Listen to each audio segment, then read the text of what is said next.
Macaulay ने भारतीय शिक्षा व्यवस्था का नाश किया। 7,32,000 गुरुकुल जो इस देश में चला करते थे, संस्कृत भाषा के आधार पर शिक्षण दिया करते थे। 97% हमारे देश में साक्षरता हुआ करती थी उन गुरुकुलों की मदद से।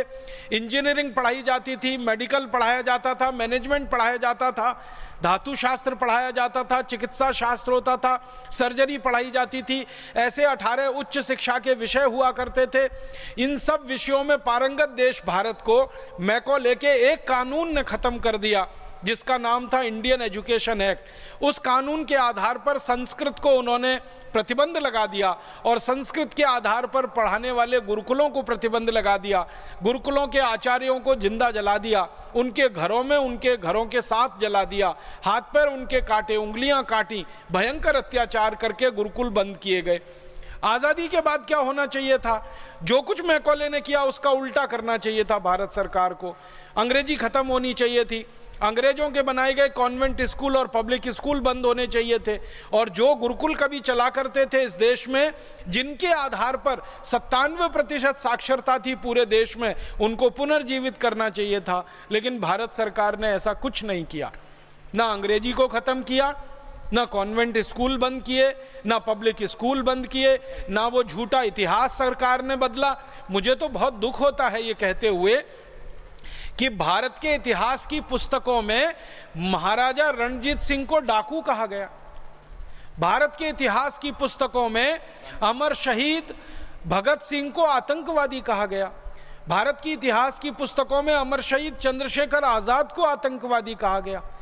भारत की पुस्तक में अमर शहीद अशफाक उल्लाह बटुकेश्वर दत्त को आतंकवादी कहा गया। पंडित राम प्रसाद बिस्मिल को आतंकवादी बताया गया। अंग्रेजों के लिए ये सब क्रांतिकारी नहीं थे, अंग्रेजों के लिए तो ये आतंकवादी थे, लेकिन भारत के लोगों के लिए तो ये क्रांति मूर्ति थे, क्रांतिकारी थे, वीर पुरुष थे, साहसी पुरुष थे, जिन्होंने हमारी आज़ादी का रास्ता हमको दिखाया। तो हमारे लिए तो वो वीर पुरुष हैं, हमारे लिए तो अनुकरणीय हैं, उनको हम आदर्श मानते हैं। लेकिन आज़ादी के बाद की किताबों में अभी भी उनके लिए आतंकवादी शब्द आता है। बहुत दुख होता है। और उससे भी बड़ा दुख होता है कि भारत की सत्ता व्यवस्था में शीर्ष स्थानों पर बैठने वाले मुख्यमंत्री और मुख्यमंत्री स्तर के नेता अमर शहीद चंद्रशेखर आजाद को अभी भी आतंकवादी कहते हैं। और कहते ही नहीं है, मानते भी हैं।